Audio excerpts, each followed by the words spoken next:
Supreme court ने कल चुनाव आयोग को लेकर के सुनवाई की, चुनाव आयोग के फैसले को लेकर के सुनवाई की। लेकिन बड़ा सवाल यह कि क्या सुप्रीम कोर्ट की सुनवाई के बाद में इंडिया गठबंधन के तेवर ठंडे पड़ जाएंगे? राहुल गांधी जो खुद बिहार में सड़कों पर थे, पटना में तेजस्वी यादव के साथ कंधे से कंधा मिला करके चुनाव आयोग के खिलाफ मोर्चा खोल रहे थे, क्या वो शांत हो जाएंगे या वाकई अभी ये लड़ाई बहुत बड़ी है और इस लड़ाई में इंडिया गठबंधन को अपने आप को झोंकना पड़ेगा, तभी जाकर के बिहार की सत्ता उसके हाथ में आ सकती है। आज राहुल गांधी बिहार के बगल में, उससे भी थोड़ा सा और आगे उड़ीसा में थे और उड़ीसा में राहुल गांधी ने सुप्रीम कोर्ट की सुनवाई के बाद में पहली बार अपनी प्रतिक्रिया दी और उनका जो अंदाज वहां पर देखने को मिला चुनाव आयोग को लेकर के, बीजेपी को लेकर के और महाराष्ट्र और बिहार के चुनाव को लेकर के, ऐसा दिखाई नहीं देता है कि उसमें कोई कमी आई हो या राहुल गांधी पीछे हट गए हों या सुप्रीम कोर्ट ने जो बात कही है उसके बाद में राहुल गांधी डाउन हो गए हों। ऐसा दिखाई नहीं देता है। तो क्या यह माना जाए कि राहुल गांधी अभी भी उसी अंदाज में, उसी तरीके से बीजेपी के लिए और चुनाव आयोग के लिए एक मुसीबत बन करके खड़े रहेंगे? कांग्रेस नेता राहुल गांधी ने शुक्रवार को उड़ीसा में कहा कि महाराष्ट्र की तरह बिहार में वोट चुराने की कोशिश की जा रही है, इसके लिए इलेक्शन कमीशन ने नई साजिश शुरू की है। वह भाजपा के हिस्से का काम कर रहा है, अपना काम नहीं कर रहा है। राहुल गांधी ने आगे कहा कि महाराष्ट्र में लोकसभा और विधानसभा चुनाव के बीच में 1 करोड़ नए वोटर आ गए। आज तक पता नहीं चल पाया कि वोटर कहां से आए। हमने इलेक्शन कमीशन से कई बार कहा कि आप हमें वोटर लिस्ट वीडियोग्राफी दीजिए, उन्होंने नहीं दिया। हम इलेक्शन कमीशन और भाजपा को बिहार चुनाव चोरी नहीं करने देंगे। लोकसभा में विपक्ष के नेता राहुल गांधी ओडिशा में भाजपा सरकार बनने के बाद पहली बार दौरे पर पहुंचे। इस दौरान उन्होंने भुवनेश्वर में आयोजित संविधान बचाओ समावेश सभा को संबोधित किया। कांग्रेस अध्यक्ष मल्लिकार्जुन खड़गे, महासचिव संगठन केसी वेणुगोपाल भी उनके साथ मौजूद रहे। और बिहार में जैसे महाराष्ट्र में चुनाव चोरी किया गया, वैसे ही बिहार में चुनाव चोरी करने की कोशिश की जा रही है। वैसे ही बिहार में चुनाव चोरी करने की कोशिश की जा रही है और चुनाव चोरी करने के लिए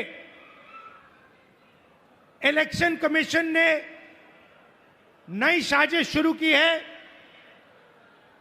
इलेक्शन कमीशन बीजेपी का अंग का काम कर रहा है, अपना काम नहीं कर रहा है।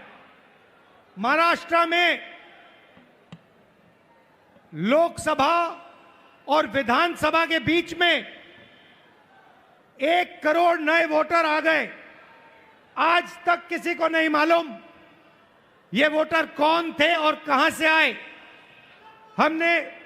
हमने इलेक्शन कमीशन से एक बार नहीं अनेक बार कहा है, आप हमें वोटर लिस्ट दीजिए, आप हमें वीडियोग्राफी दीजिए। इलेक्शन कमीशन नहीं देता है और जो चोरी महाराष्ट्र में हुई वही चोरी फिर से ये लोग बिहार में करने जा रहे हैं। कल मैं बिहार गया, इंडिया गठबंधन के नेताओं के साथ हमने कहा कि बिहार में हम इलेक्शन कमीशन को बिहार का चुनाव चोरी नहीं करने देंगे, बीजेपी को चुनाव नहीं चोरी करने देंगे।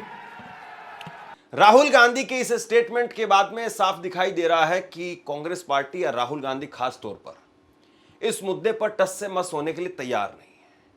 अब सवाल यह है कि सुप्रीम कोर्ट ने एक तरफ तो इसकी तारीख दे दी है 28 जुलाई और दूसरी तरफ कहा है कि भाई आप वोटर कार्ड को, आधार कार्ड को और राशन कार्ड को उनको भी सबूत के तौर पर मानिए। अब इसमें आदेश नहीं दिया है, सुप्रीम कोर्ट ने चुनाव आयोग को आदेश नहीं दिया है, कहा है, सुझाव दिया है।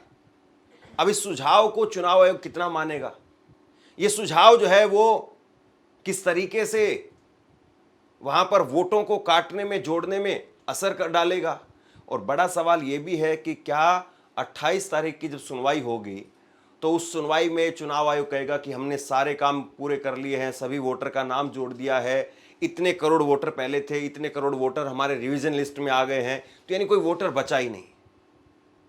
तो क्या यह कह करके इस बात को सुनिश्चित किया जा सकता है कि बिहार में कथित तौर पर इंडिया गठबंधन का वोटर, इंडिया गठबंधन का वोट वो नहीं कटेगा? या फिर यह माना जाए कि इस पूरे प्रकरण के दौरान या ये पूरा अभी जो प्रक्रिया चल रही है इसके जरिए खास तौर पर एक स्क्रूटनी की जा रही है जिसमें इंडिया गठबंधन का वोटर उसको अलग किया जा रहा है और एनडीए यानी बीजेपी के खेमे का वोटर उसको साधा जा रहा है। कायदे से तो चुनाव आयोग का काम, अगर आप देखें तो चुनाव आयोग का काम है वोटर को जोड़ना, वोटर को हटाना काम नहीं है। हटा उस वोटर को सकता है जो अवैध है, जो दूसरे प्रदेश से आया है, उस प्रदेश का नहीं है, फर्जी करके, फर्जीवाड़ा करके उस प्रदेश का वोटर बना है। लेकिन अगर 8 करोड़ वोटर जहां पर हैं और जहां पर बड़ी संख्या में कम से कम करीब 2 करोड़ वोटर है जो गांव देहात से आता है, अगर उसके साथ में वाकई कुछ हो रहा है तो फिर सोचने वाली बात है कि क्या इसके जरिए एक बड़ा खेल किया जा रहा है। राहुल गांधी ने एक और बड़ा हमला बोला आज ओडिशा से। राहुल गांधी ने कहा कि ओडिशा की सरकार अडानी चलाते हैं, नरेंद्र मोदी को भी अडानी चलाते हैं। जहां भी हम देखते हैं, चाहे वो उड़ीसा हो, छत्तीसगढ़ हो, एक नाम दिखाई देता है, अदानी अदानी अदानी अदानी। मतलब अदानी जी उड़ीसा की सरकार चलाते हैं, अदानी नरेंद्र मोदी को चलाता है। और जब उड़ीसा में जगन्नाथ यात्रा निकलती है, जगन्नाथ यात्रा का रथ निकलता है, लाखों लोग उसको देखते हैं, उसके पीछे चलते हैं और फिर एक ड्रामा होता है, रथ को अदानी जी और उनके परिवार के लिए रोका जाता है। इससे आपको उड़ीसा की सरकार के बारे में सब कुछ समझ आ जाएगा। यह उड़ीसा की सरकार नहीं है, यह आपकी सरकार नहीं है, यह अदानी जैसे 5-6 अरबपतियों की सरकार है। और इसका लक्ष्य आपकी जमीन, आपका जंगल, आपके भविष्य को चोरी करने का है। ओडिशा से ही बोलते हुए राहुल गांधी ने बीजेपी की सरकार पर एक जबरदस्त हमला बोला, एक बहुत सनसनीखेज आरोप बीजेपी पर लगाया। क्या कहा सुनिए। ओडिशा में 40,000 से ज्यादा महिलाएं गायब हो गई हैं, लेकिन आज तक किसी को नहीं पता कि यह महिलाएं कहां गई हैं। यहां महिलाओं के साथ में अत्याचार हो रहा है। ओडिशा में हर दिन 15 महिलाओं का रेप होता है, लेकिन यहां की सरकार को इससे कोई मतलब नहीं है।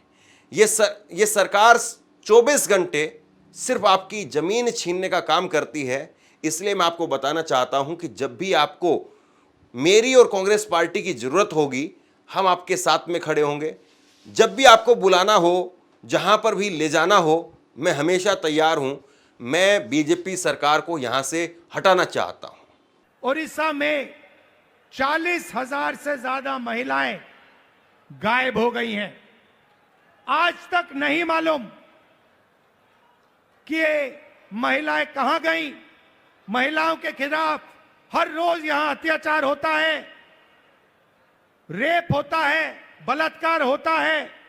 हर रोज उड़ीसा में 15 महिलाओं का बलात्कार होता है और आपकी सरकार को कुछ लेना देना नहीं। आपकी सरकार सिर्फ 24 घंटे आपका खून चूसती है, आपकी जमीन छीनती है। ना उनको महिलाओं से कुछ लेना देना, ना उनको रोजगार दिलवाना है, ना उनको युवाओं से कुछ लेना देना है। इसीलिए हम यहां आए हैं और मैं आपको मैसेज देना चाहता हूं कि चाहे मैं हूं या कांग्रेस प्रेसिडेंट हो या कांग्रेस पार्टी के कोई भी नेता हो, हम यहां आपके साथ खड़े हैं। जब भी आपको मुझे बुलाना हो, जहां भी आपको मुझे ले जाना हो, मैं इस सरकार के खिलाफ लड़ना चाहता हूं और इस सरकार को यहां से हटाना चाहता हूं। कुल मिलाकर के राहुल गांधी यहां पर भी जल जंगल जमीन की बात करते हुए नजर आए, आदिवासी की बात करते हुए नजर आए। और ओडिशा वो स्टेट है जहां पर कांग्रेस पार्टी अपने लिए संभावनाएं देख रही है। कांग्रेस पार्टी को लगता है कि नवीन पटनायक जब तक थे तब तक बीजेपी की नजर उस कुर्सी पर थी। हम मजबूत नहीं थे, लिहाजा बीजेपी ने कुर्सी लपक ली। अब नवीन पटनायक वो खुद इस वक्त में वृद्ध अवस्था में लगातार प्रवेश करते जा रहे हैं, काफी बुजुर्ग हो गए हैं, स्वास्थ्य ठीक नहीं रहता है। तो बीजेपी के सामने इस वक्त में मुख्य विपक्षी पार्टी बनने का ये एक बड़ा मौका है और पुरजोर तरीके से अगर यहां पर पार्टी को ताकत दी जाए तो यहां पर तस्वीर बदल सकती है।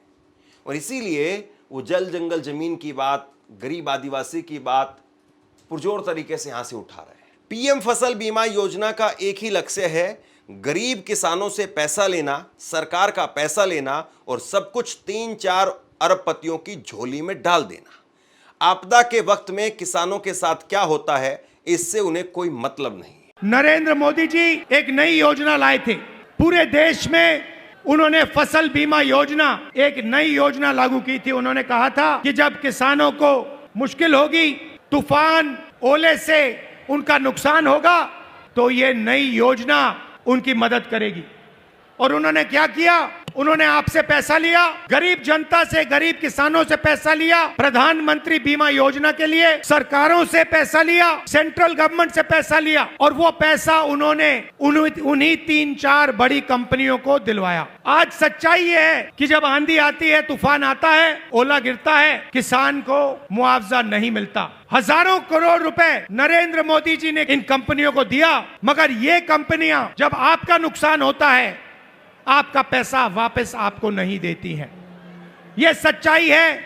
और उड़ीसा के किसी भी किसान से आप ये पूछ लीजिए, क्या आपको बीमा योजना का पैसा मिला? और एक आवाज से उड़ीसा के सारे किसान आपको जवाब देंगे कि हमें पैसा नहीं मिला, हमारा पैसा चोरी किया गया, हमारा पैसा बीमा योजना में हमें नहीं मिलता है। विकास 2-3 अरबपतियों के लिए नहीं किया जाता है, विकास उड़ीसा की जनता के लिए किया जाना चाहिए, गरीब लोगों के लिए किया जाना चाहिए, किसानों के लिए किया जाना चाहिए।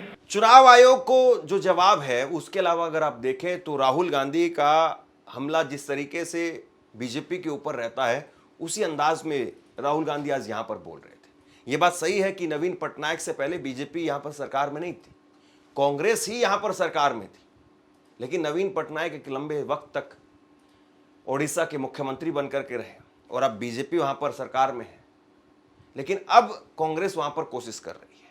लेकिन उससे पहले अभी ओडिशा में तो बड़ा लंबा वक्त है, 4 साल का लंबा वक्त आप मान करके चलिए, लेकिन उससे पहले जहां पर चुनाव है बिहार, तो ओडिशा की धरती से अभी भी बिहार पर ही निशाना राहुल गांधी साध रहे हैं।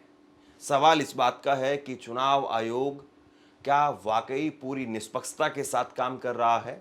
क्या चुनाव आयोग के जरिए विपक्ष के वोटों को काटा जा रहा है, या विपक्ष केवल और केवल जो एक मुद्दा बनाने की कोशिश कर रहा है? या वाकई आपको लगता है कि चुनाव आयोग जो दस्तावेज मांग रहा है वो गैर जरूरी दस्तावेज हैं, ऐसे दस्तावेज सबके पास में नहीं होंगे और ऐसे में बहुत हद तक संभावना है कि विपक्ष के वोट या गरीब तबके के वोटर, उनके वोट कट जाएंगे।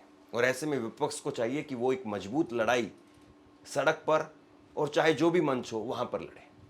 आप क्या सोचते हैं? नीचे कमेंट बॉक्स में लिख करके जरूर बताइए। इस खबर को शेयर कीजिए। धन्यवाद।